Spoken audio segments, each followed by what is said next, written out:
Oi, pessoal, meu nome é Larissa Fontes, eu sou psicóloga clínica e eu vim fazer um convite para você estudar comigo o compêndio de psicanálise. Hoje a gente vai começar pela parte 1, que é o aparelho psíquico, e a parte 9, que é o mundo interno, e nelas a gente vai estudar o id, o ego e o superego. Por que que é importante estudar essas instâncias psíquicas, esses conceitos metapsicológicos, vamos dizer assim, do aparelho psíquico? Primeiro, porque a gente vai usar. Você pode estudar também por ser curioso, às vezes nem é da psicanálise, mas se interessa por psicanálise ou gosta de estudar psicanálise. Mas para quem trabalha com a psicanálise, isso vai ser visto na clínica. É muito importante porque na nossa clínica a gente vai precisar levar em consideração a questão econômica das pulsões, dos investimentos, do deslocamento, da condensação. A gente vai ter que levar em consideração a dinâmica disso tudo e também a gente vai ter que levar em consideração, se a gente pensar no id, no ego e no superego, em como ele funciona, como isso vai se dar nas estruturas, porque isso vai aparecer nas estruturas, quais são os mecanismos de defesas utilizados. Então, é fundamental que a gente tenha essa base e é a base primeira, vamos dizer assim, para a gente começar a estudar psicanálise. E até por isso que no compêndio, né, nesse resumão de psicanálise que o Freud faz, o Freud vai começar por isso. E conforme a gente for continuar estudando o compêndio, vai ficando cada vez mais claro a importância desse estudo, de poder entender a teoria. Então, vamos lá. Bom, então para Freud, faz parte do aparelho psíquico, da nossa vida psíquica, três instâncias que ele vai chamar de id, ego e superego. E é claro que aqui, né, o compêndio publicado, né, em 1940, foi publicado em 1940. Então, já tinha um desenrolar da teoria, né, porque se a gente pensar que que o texto inaugural da psicanálise, apesar de Freud já estar com as voltas, né, mas o texto inaugural da psicanálise é a interpretação de sonho em 1900, passaram-se 40 anos e a teoria foi evoluindo, né? Então a gente já está falando das instâncias, mas a gente também vai falar um pouco mais no final sobre essa evolução da teoria. Bom, então vamos lá. O Freud vai dizer então que faz parte do aparelho psíquico três instâncias, que é o id, o ego e o superego. Algumas pessoas conhecem como isso, eu e supereu. O isso, né, o id, é a instância mais antiga, é a primeira. Quando um bebê nasce, quando uma criança nasce, a primeira coisa que ele tem, o que ele vem, é o id. Então ele só tem o id, só algo de que precisa se satisfazer, que quer se satisfazer. Nesse texto, o Freud vai dizer assim, que o id é todo o conteúdo que é herdado, que é trazido com o nascimento, que é constitucional determinante. Então ele vai dizer que tudo isso, né, veio com o id. E o id, ele tem uma característica que ele é totalmente inconsciente. Por isso que a gente estava falando aqui no início de querer satisfazer, né, da satisfação, de pensar em uma satisfação independente de qualquer coisa, não pensa, vamos dizer assim. Tem só a satisfação ali, tenho uma tensão no meu corpo, uma tensão interna, alguma coisa ali, eu quero me satisfazer, eu quero satisfazer essa tensão, essa pulsão. Então, ele vai seguir o princípio, né, do processo primário, que é o princípio do prazer. Quando a gente pensa nesse id totalmente consciente, a gente também está falando de que pode estar existindo ali duas coisas opostas coexistirem, uma não interfere na outra. Às vezes o id quer duas coisas que na realidade, né, no nosso mundo onde a gente vive, são opostas. Não daria para ter as duas coisas ao mesmo tempo, vamos dizer assim, mas elas podem coexistir ali no id, no inconsciente. Isso a gente vê nos sonhos também, né, que uma coisa pode significar o próprio contrário, ou as duas coisas ao mesmo tempo, né? Nos sonhos vai aparecendo isso, esses desejos contrários. Desejos, né? A gente não nesses termos, mas coisas contrárias que coexistem, que a gente quer satisfazer. Isso a gente está dizendo então do id, né? O id, ele vai dizer que é o reservatório e a fonte de toda a energia pulsional, né? O reservatório de energia psíquica é do id. Esse id que veio aí, então ele é o reservatório de energia psíquica, é nele que encontra as pulsões que vão ter oriundas, né, que são originadas da organização do corpo, que a gente vai falar um pouco mais pra frente. Nele também se encontra pulsão de vida, pulsão de morte. Então, as pulsões, a energia psíquica vem ali nele, né, o reservatório. Mas, né, esse id, conforme a gente vem, o bebê vem, então só id. E aí, quando ele vem, ele se dá de encontro com o mundo, né?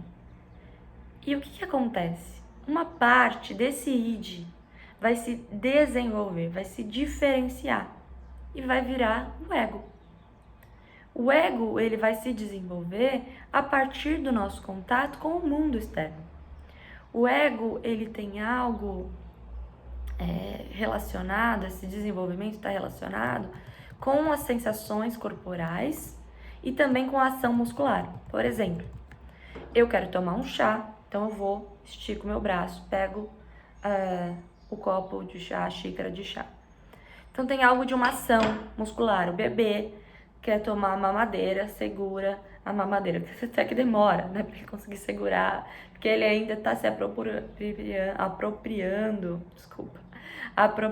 do próprio corpinho e tudo mais. E então tem relação com o corpo. Por isso que a gente diz, né, que o ego, ele é corporal, porque ele tem essa relação direta com o corpo. Ele está ligado com a nossa noção do nosso corpo, com a noção corporal que a gente tem. A imagem do nosso corpo está ligado ao ego. É muito bonito a gente pensar como que isso vai se dando. Por dores, né, uma doença dolorosa, ou um bebezinho que sente cólica e começa a perceber que tem uma barriga ali, alguma coisa que dói, né, um órgão ali dentro, alguma coisa que dói. Também quando um bebê, você pega o bebezinho, põe ele no berço e ele bate, esbarra o bracinho no berço, ele, pera lá, opa, tem alguma coisa aqui. O braço, ele vai começando a se dar conta que tem um braço ali. Ou a mãe, quando ela faz carinho ou faz massagem, né, vai dando forma para esse corpo. E é bonito também que os pais vão dizendo: o olhinho, esse é o olho da mãe, o narizinho do pai, a boquinha da tia, a orelha da avó, vai nomeando, né? Vai dizendo desse corpo, vai nomeando e vai, através das sensações corporais, dando forma para esse corpo. Então, assim, o ego vai se desenvolvendo. E o ego, ele tem uma tarefa que é de sobreviver, de autopreservação. Então, tem o id ali que quer se satisfazer, e aí o ego vai se dando conta do mundo. Fala, pera lá, quero continuar aqui, autopreservar, o que eu preciso fazer. O ego, ele foi muito conhecido, primeiramente conhecido como uma parte mais consciente, pré-consciente. Então, a gente vai vivendo as experiências e vai gravando memórias, vai, né, pensando algumas situações eu preciso evitar. Por exemplo, um bebezinho tá engatinhando, põe o dedo na tomada, leva um choque.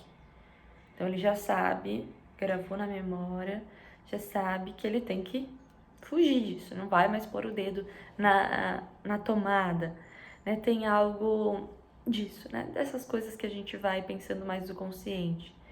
Então também vai se adaptando às coisas para conseguir o que quer. Aqui vai dizendo, né? Modificar o mundo externo para obter vantagens. Então, vai se movimentando em relação a esse mundo, vai tendo movimentos e a gente também é assim, né, gente? Isso predomina aí, o nosso ego, nossa parte que a gente vai se relacionar com o mundo.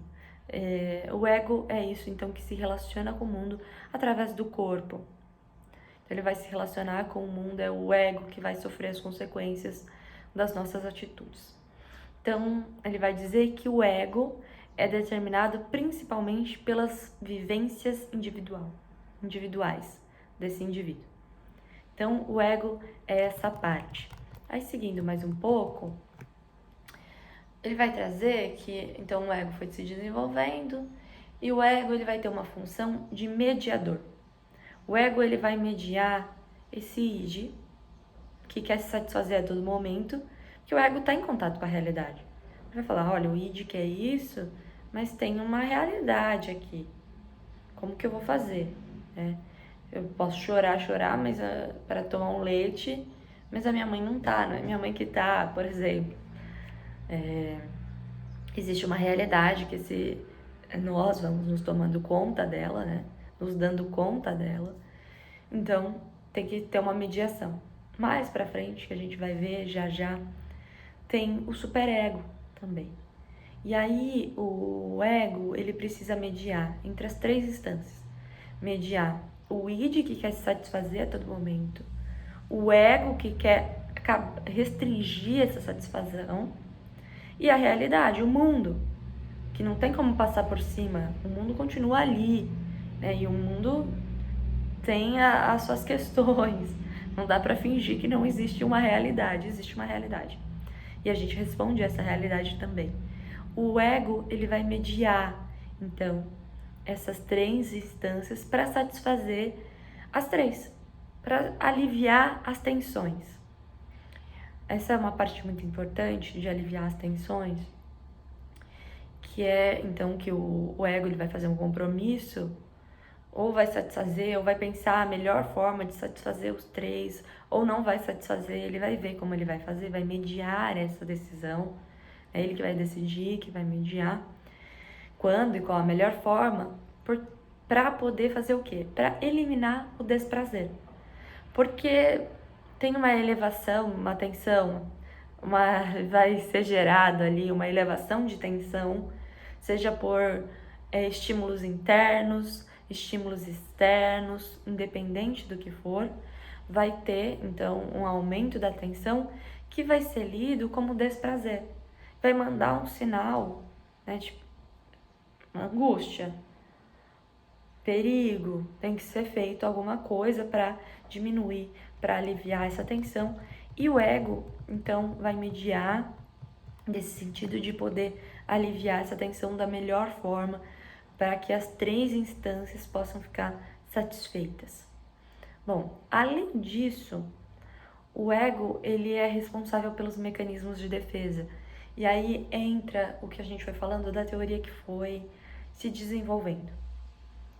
Então, o Freud ele vai trazer um conceito, ele vai trazer 3 modelos, né? O dinâmico, o econômico e o utópico. O dinâmico, quando a gente está falando do dinâmico, a gente está falando de pulsões, né? Até vou baixar um pouquinho aqui. De pulsão, de sexualidade, dessa coisa que se movimenta. Quando a gente está falando de econômico, de um modelo econômico, isso é do aparelho psíquico, tá? A gente está falando de uma circulação, administração, distribuição de uma energia, dessa pulsão, de uma energia que ela é quantificável. Ela não é só qualitativa, ela é quantificável. Então tem uma quantidade de energia. E aí a gente vai falar de investimento, né? Quanto que eu vou investir de energia, de pulsão nisso ou naquilo. A gente vai falar de energia livre, uma energia solta.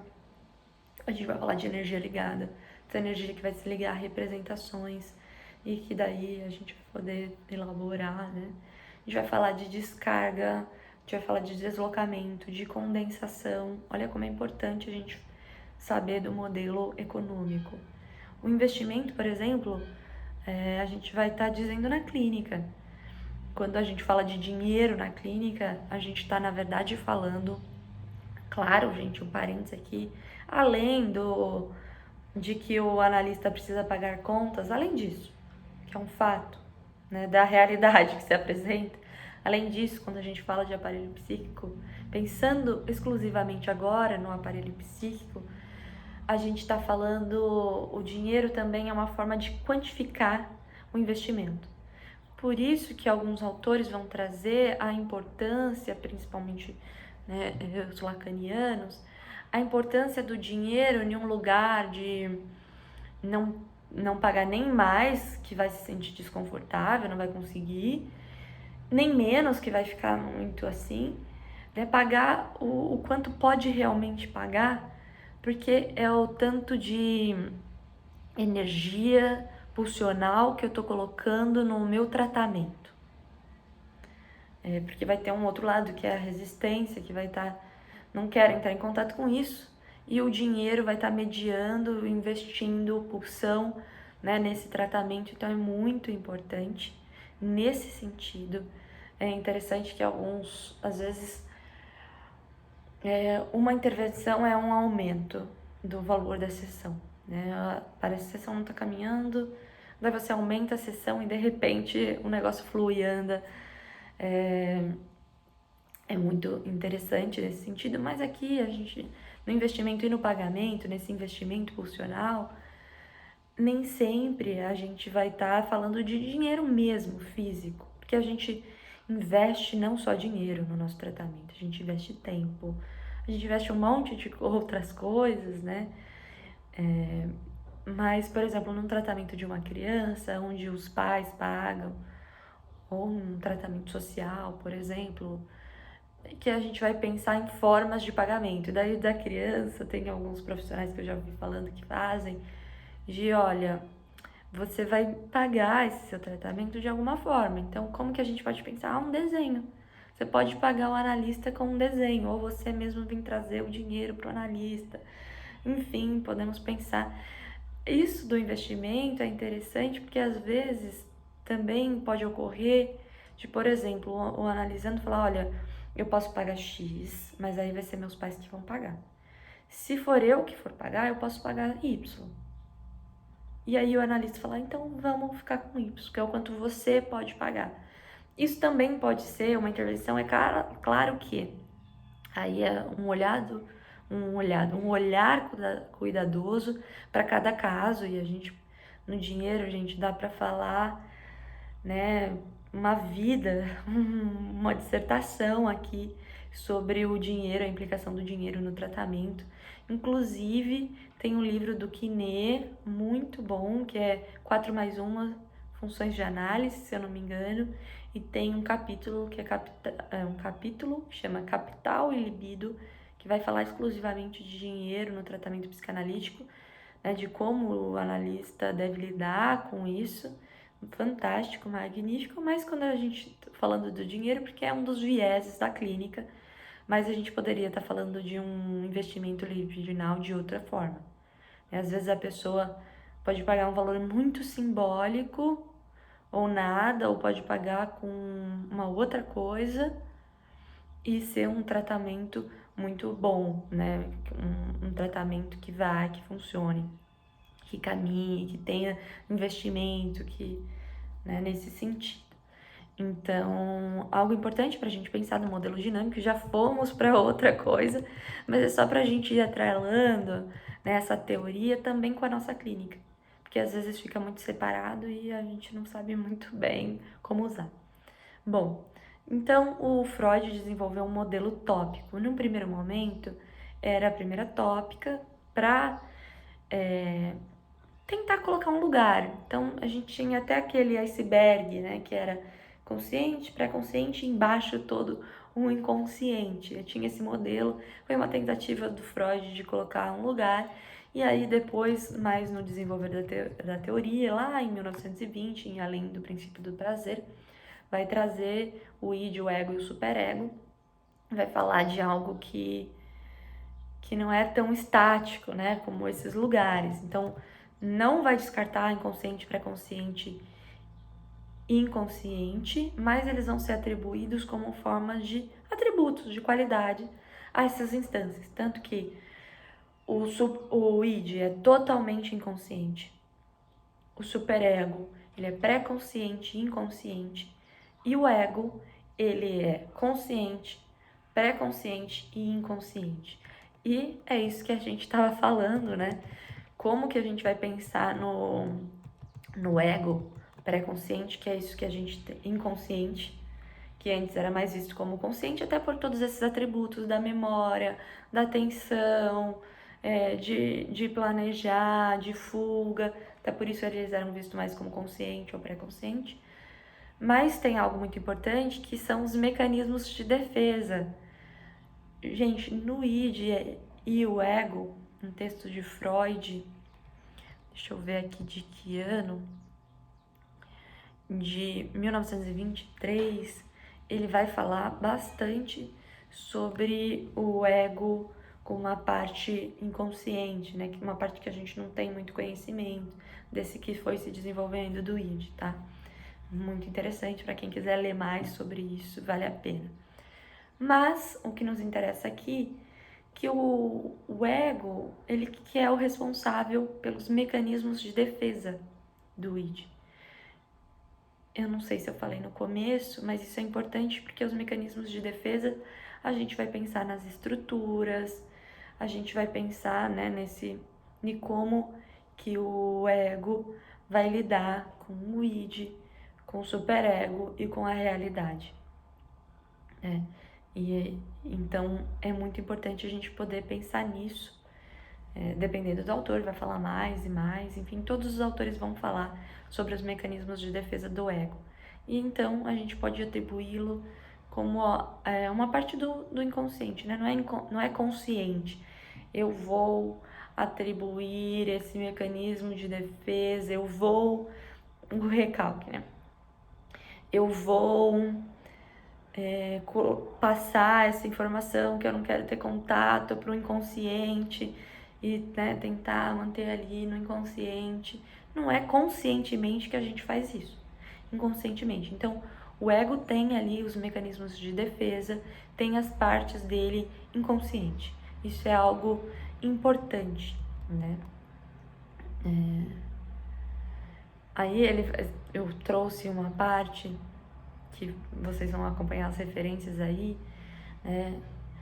Que é, inclusive, as resistências que muitas vezes a gente vê no consultório, que vem também em relação ao dinheiro, atrasar pagamento, por exemplo, ou faltar, ou não querer ir. O que é essas resistências, né? Essa resistência é algo do ego tentando se proteger contra esses conteúdos inconscientes. Então, por exemplo, para a gente pensar na nossa vida. Nós estamos vivendo e a gente vai fazendo coisas, a gente não sabe muito bem porque a gente vai fazendo coisas, a gente vai escolhendo parceiros. Então, nossa, por que toda vez eu me meto em uma relação com pessoas que só me tratam mal, ou com pessoas que só me traem, ou porque toda vez eu me vejo nessa mesma situação. Mudam-se as pessoas, mas eu tô sempre nessa mesma situação, seja na amizade, seja no trabalho. O que acontece? A gente não sabe o que acontece, né? Assim, não sabe. A gente não tomou conhecimento conscientemente ainda, e é o que a gente vai trabalhar na análise, né? Sobre o que vai tendo por trás dessas coisas que vão nos gerando sofrimento, ou até mesmo de um sintoma, o que tem por trás de um sintoma, da minha ansiedade, o que tem por trás da minha depressão. A gente não sabe muito bem. E na análise a gente vai tomando contato, né? A gente vai falando ali, e vai verbalizando, e vai elaborando, e vai se percebendo o que eu disse, como eu vejo, o que tem por trás. De repente vou lembrar de uma coisa, tô falando aqui de uma coisa do meu dia a dia. Nossa, isso me fez lembrar de uma vez, de quando eu era pequena, que acontecia assim. Ou, nossa, isso que eu tô dizendo pra mim mesma, eu já ouvi isso da minha mãe. A minha mãe falava isso, que sei lá, infinitas coisas, né? Ou uma coisa mais cotidiana, mais comum, vamos dizer, que a gente vê na nossa sociedade. Meu pai falava, homem tem que engolir o choro, homem não sofre, homem tem que ir fazer e pronto. E aí foi guardando as coisas, né? Não entrando em contato. ou a menininha tem que agradar, tem que, né? E aí foi agradando. Isso é cultural até, a gente pode pensar. Isso é um exemplo bem caricato, mas daí a gente pode pensar em um monte de coisas que vão aparecendo na análise, né? Que é muito do singular daquele indivíduo, que vai estar entrelaçado, que vai estar perpassado pelo social, pela cultura, mas que também tem características muito particulares, né, da própria história desse indivíduo que foi construindo quem ele é, o jeito que ele vai se relacionando, o jeito que ele vai interpretando, enfim. Quando nós vamos tomando uma análise, que a gente vai tomando consciência, algumas coisas dói. E aí a gente não quer entrar em contato. A gente vai criando, vai tendo essas resistências que eu fui falando, né, que faz parte do ego, né, tentando proteger dessa coisa desconfortável que gera um prazer que vai tirar eu da zona de conforto. Então eu tava mesmo com o sofrimento, a gente tá acostumado aqui, eu vou ter que, alguma coisa vai mudar, vai mexer, então a gente vai criando as resistências. Mas você percebe que essas coisas, que a gente não tem muito conhecimento, conscientemente, não tem conhecimento conscientemente, vai influenciando a nossa vida, vai gerando muitas vezes um sofrimento que faz a gente chegar a procurar um profissional da saúde para nos ajudar, ou vai fazendo a gente adoecer de diversas formas. Então, né, a gente vai ter que passar por eles, elaborar, pensar uma maneira particular sua de ir vivendo a vida de uma forma mais possível para você, né? Não tem uma fórmula mágica, não tem uma regra, então se eu viver assim tá tudo certo. Não, você vai ter que, na sua vida ou na análise, encontrar formas mais possíveis de viver a própria vida e entendendo como você foi funcionando, como você foi vendo o mundo, vai ajudar a elaborar isso e a poder ter formas melhores de viver, né? Você com você mesmo, entendendo, se entendendo também, enfim, N motivos, né? Que a gente busca uma análise para diminuir um sofrimento, para diminuir um sintoma. E às vezes a gente até acaba ficando na análise porque a gente descobre muitas outras coisas, né? Isso é muito interessante. Às vezes o sintoma diminuiu, mas você descobriu tantas outras coisas, você quer trabalhar tantas outras coisas, ou você quer ter ali, enfim, aí é particular do motivo de que faz alguém continuar numa análise mesmo com a diminuição do sintoma, mas é interessante ver isso, né? De que é muito além, a análise ela não vai visar só a diminuição do sintoma, ela não vai visar a diminuição do sintoma, do sofrimento, é uma coisa que vai vir como uma consequência, né? Mas o objetivo é outro. É esse trabalho com o inconsciente, da gente entender o que tem por trás das nossas questões, das nossas vidas, das nossas atitudes, do modo que a gente se relaciona com a vida, com o próprio corpo, com as pessoas, é muito mais sobre isso. E vai ter como consequência, sim, uma diminuição do sintoma, uma diminuição do sofrimento. Bom, continuando que a gente já foi, né, já foi para outro lugar, mas é importante a gente poder ir para esses outros lugares, porque para a gente não tirar a teoria da prática, né?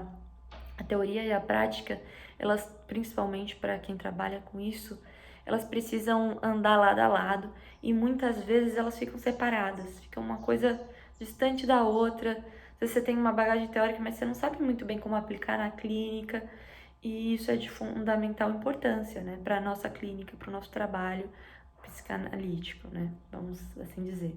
E eu tô falando um monte de né aqui, vou tentar me policiar.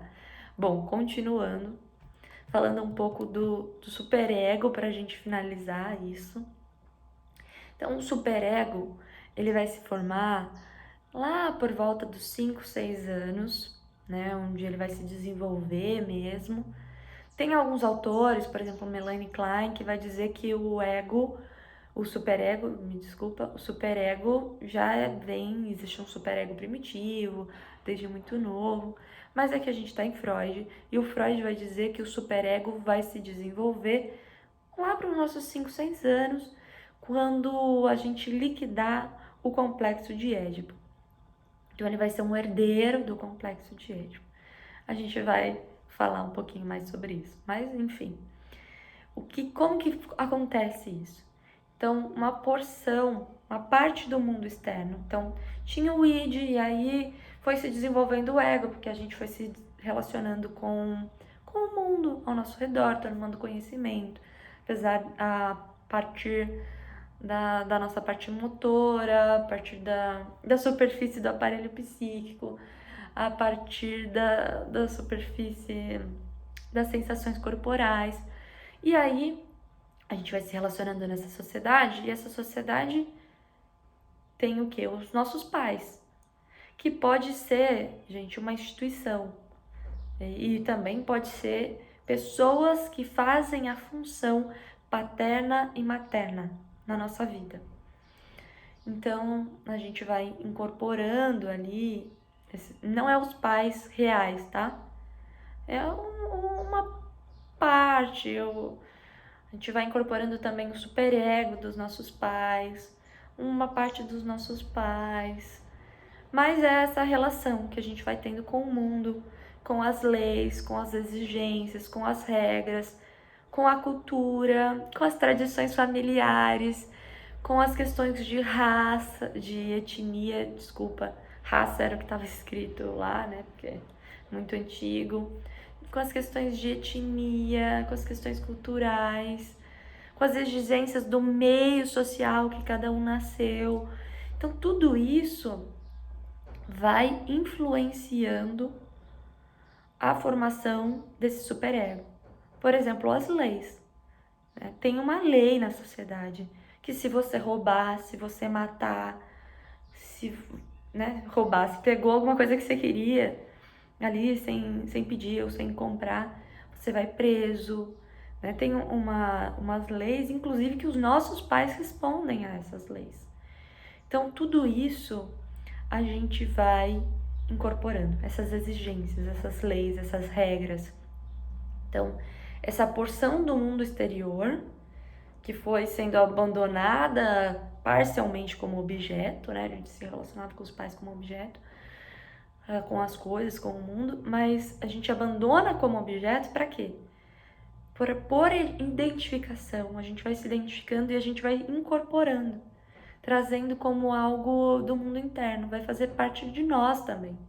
E vai ali então se desenvolver o superego, que é uma parte ali do mundo externo que foi incorporada por identificação e virou também um mundo, também parte do mundo interno, né? Então, isso aqui eu já falei. Vai ser chamado, né? O que ele vai executar?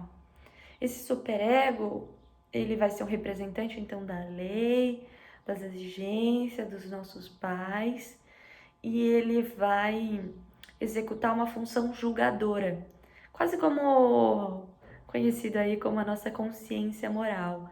De isso não pode. A gente pode pensar na criança, né? Que ela faz uma coisa errada, considerada errada pelos pais, e leva um castigo, ou apanha, ou leva uma represália. Você não fez a tarefa, então você vai ficar sem videogame, né? Tem um castigo, algo da nossa consciência moral, então ali vai se formando, e esse superego vai fazer o quê? Ele vai observar o eu, vai dar ordens nesse eu, vai orientar esse eu, e também vai ameaçar com castigos. Olha, se você não fizer isso, você vai ser castigado. Daí vai ter uma parte também, a culpa, gente, que às vezes a gente sente, tá muito ligada, então ao nosso superego. Esse superego que, então você fez isso, então você vai ser castigado. E é uma coisa interessante que tem no superego, que ele vai cobrar o ego, não só pelos atos que foram feitos, mas também pelos pensamentos, pelas intenções não realizadas. Então, às vezes, nossa, brigou com o pai, brigou com a mãe, brigou com alguém, você fez, nossa, queria que essa pessoa morresse. Depois algumas pessoas, né? Depois você vai ficar lá, nossa, não acredito que eu fiquei, que eu falei isso, que eu falei não, né? Que eu pensei, que eu queria que a minha mãe morresse. Pode até pensar, e se eu pensei isso e os meus pais morrerem mesmo? Será que eu causei a morte? Enfim, a gente pode pensar esse é um pensamento que não exclusivamente, mas que a gente às vezes vê em uma estrutura neurótica obsessiva ou num transtorno de toque, que não necessariamente tá ligado à estrutura, mas isso é conversa para outra hora, mas para dizer que a gente vê isso na clínica também. Esse superego. Ou aqui me lembrou uma coisa que era uma explicação de um professor meu que era do colegial. Foi o primeiro contato que eu tive com essa teoria, onde ia falar das instâncias, que era um professor, chama Renan Russo, inclusive, da cidade de Botucatu, dava aula lá, dá aula até hoje.